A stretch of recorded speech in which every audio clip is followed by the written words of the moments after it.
Bienvenue au développement du journal.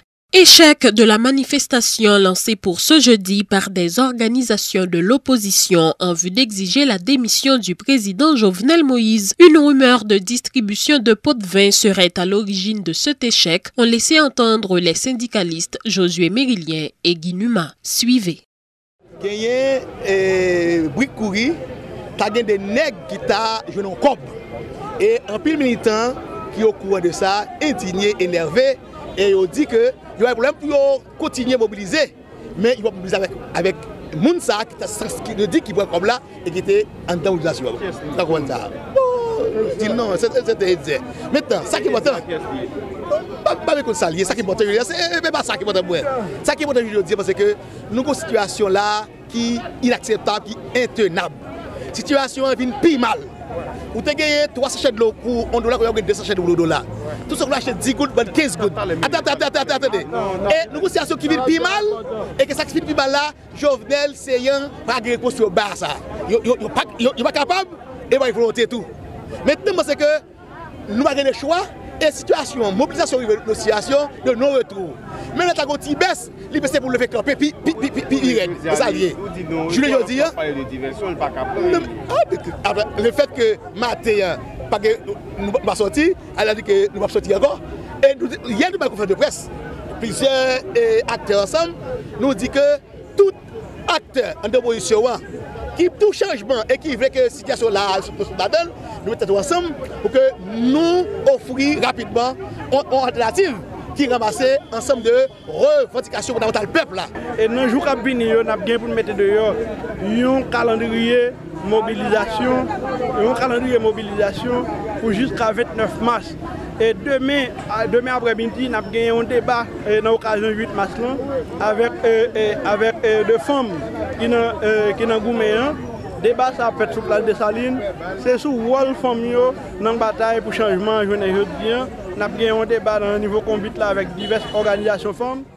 Entre-temps, le comité de facilitation du dialogue interhaïtien est à pied d'œuvre. La présidente de cette structure, Ketli Julien, a fait état notamment de l'élaboration d'un agenda de travail permettant aux commissaires de rencontrer au plus vite les acteurs concernés. Le comité de facilitation du dialogue interhaïtien croit qu'il est impératif et urgent de trouver sans délai une solution de concorde nationale pour éviter au pays le chemin du chaos. L'appel au dialogue prôné par le chef de l'État commande à tout l'exécutif de continuer à agir dans le cadre de sa mission de gouverner en s'assurant de la probité de ses actes administratifs et de ses déclarations, ceci dans le but de favoriser un climat politique serein susceptible de favoriser ce dialogue. Autant par ailleurs, il est recommandé aux différentes sensibilités de l'opposition de se mettre dans un état d'esprit propice durant la mise en place et la réalisation de ce dialogue où tous les protagonistes ne doivent viser que notre pays, Haïti, le seul et l'unique bien que nous avons tous et tout en commun. Entre-temps, le comité de facilitation travaillera activement et jouera des pieds et des mains en vue de faciliter de vives discussions entre les protagonistes les plus concernés pour créer le dégel que requiert la situation. Le comité de facilitation du dialogue interhaïtien entend travailler sans exclusion dans le dessein de surmonter cette crise sociétale majeure avec des ramifications diverses et variées, indiquant la nécessité d'une mobilisation citoyenne responsable, capable de conduire à un véritable diagnostic nécessaire à l'aménagement de solutions durables aux problèmes.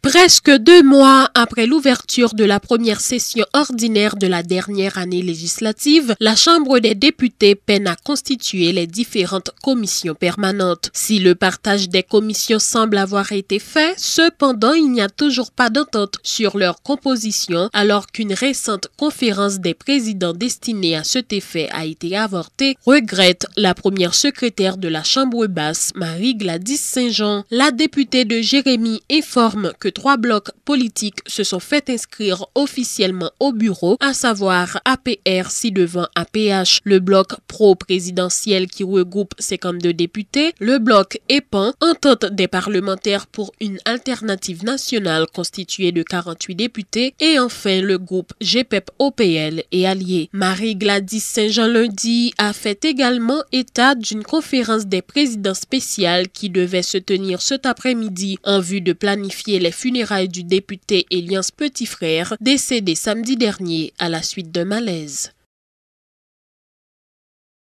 Lancement ce jeudi à Tabar du volet formation professionnelle du projet de lutte contre le travail domestique des enfants, une initiative de l'Institut national de la formation professionnelle de concert avec l'Organisation internationale du travail et l'UNICEF, financée par le gouvernement canadien, qui vise à doter les bénéficiaires des outils et compétences nécessaires en vue de faciliter leur intégration sur le marché du travail. Suivez en ce sens les précisions des responsables de l'Institut et de l'OIT au micro de Gido Terroné.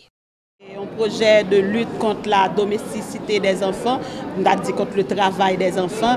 Donc, INFP a fait une étude, une enquête avec OIT et Canada. Nous avons trouvé qu'il y a environ 400 000 petits qui sont âgés de 15 à 17 ans qui sont même dans une situation de domesticité. Et dans ce sens, comme objet OIT, c'est toujours travail contre la domesticité des enfants. C'est dans ce sens, nous avons regardé pour nous voir qui gens. Nous avons commencé de manière pilote un projet qui pour permettre de nous couvrir un nombre dans tout nombre ça.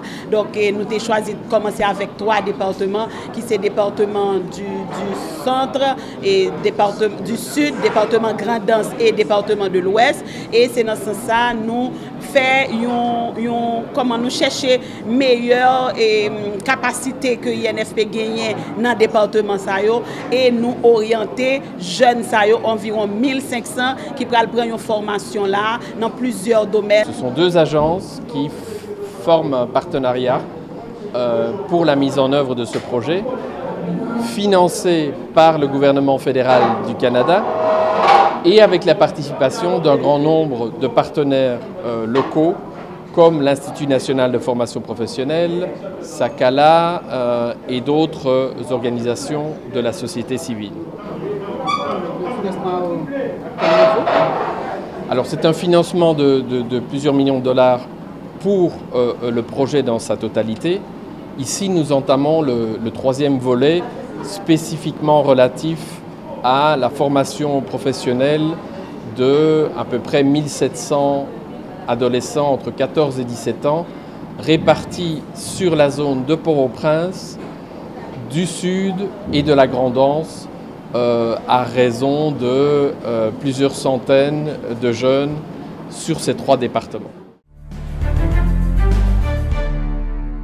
La première secrétaire du bureau de la Chambre basse, Marie-Gladys Saint-Jean, a une pensée spéciale pour les femmes haïtiennes à l'occasion de la Journée internationale des droits de la femme. La députée de Jérémie les encourage à participer activement à la vie politique afin d'investir les espaces de décision engageant la nation. La parlementaire demande également à l'État d'assumer ses responsabilités de manière à faciliter l'intégration des femmes dans les sphères décisionnelles. La députée Marie-Gladys Saint-Jean avec Jean-Louis Fanfan. Journée 8 mars, n'est pas vraiment une journée de fête. C'est plutôt une journée, et c'est résultat bataille femmes qui accouchaient journée 8 mars. Parce que le monde est venu sentir que yo fatigué, le monde est venu sentir que yo lassé avec question discrimination qu'a fait sous femme active. Donc pour dire ben faut yo choisir un jour pour yo honorer femme, un jour pour yo mettre mesdames en valeur, un jour pour mesdames yo choisir et garder et par rapport à faire de analyse pour qui pas qui franchit. Est-ce que dans le mouvement il y a mené dans la lutte il y a mené pour l'émancipation femmes, est-ce qu'effectivement il y a de l'avancée qui fait, et si maintenant il y a de l'avancée qui fait, est-ce que à qui ça nous méritons Kembeo, ou est-ce que nous avons un pile l'autre chemin, l'autre parcours pour nous faire toujours? Oui, il y a un pile parcours qui mérite fait dans bataille pour femmes et investir justement espace et côté mon prend décision qui pour engager nation. Oui, il y a un pile bataille qui pour faire pour faciliter une meilleure compréhension et membre de société à de être et féminin parce que chaque fois on parle de femmes dans la société pas nous en particulier où il y a l'impression que moun yo envie pas garder la même lunette avec un garçon. Pourtant c'est deux êtres que père créateur là il créé et il pas créé au pur hasard, il créé chaque monde avec différence que vous gagnez parce que connaît cette différence ça qui va vie nous au sens. Et cette différence ça qui existe entre femmes et garçons qui permettent que moi exister, qui permettent que nous chaque qui là nous exister. Donc journée Ubas là sont journée pour célébrer, pour commémorer, pour honorer le mouvement que femmes yo mené pour émancipation dans toute société.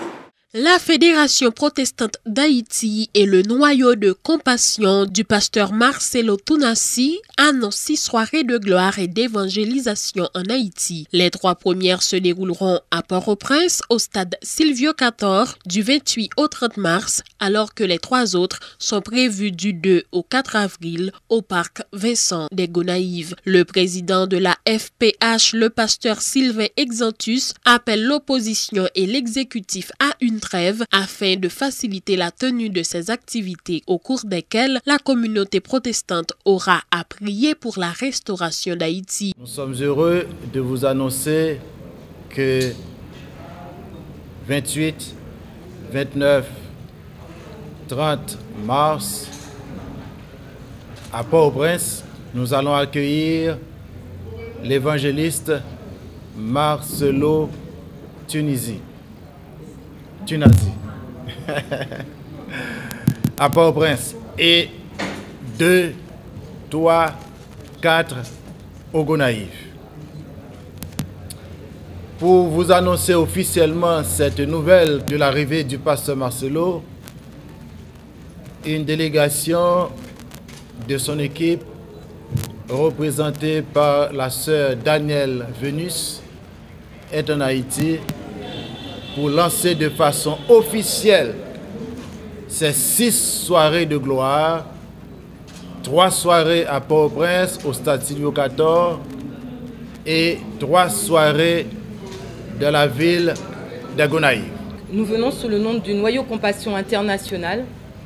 Le Noyau Compassion International est une vision que pasteur Marcelo a reçue en plus de son église. Et cette mission et cette vision est pour vraiment permettre que le Seigneur puisse se déployer sur la revitalisation du corps du Christ et sur l'évangélisation dans les nations. Le Noyau Compassion est une association, ce n'est pas une église. C'est une association qui regroupe plusieurs chrétiens de différentes confessions confondues. Cette association a pour vision de déployer l'amour, la sainteté, la puissance et l'équilibre en Jésus-Christ. Elle a pour mission 2 missions. La première, c'est l'évangélisation à travers les nations, permettre que des âmes puissent revenir au Seigneur. La deuxième mission est l'intercession. Lorsque nous venons sur un pays, nous intercédons pour le pays afin que le pays soit libéré de toute activité satanique, afin que le pays puisse vraiment se donner totalement au Seigneur. Haïti passera à l'heure d'été ce week-end. Dimanche à partir de 2h du matin, l'heure nationale sera avancée de 60 minutes selon une note du secrétariat général de la présidence. Le temps d'une pause à ce journal, à notre retour la page internationale.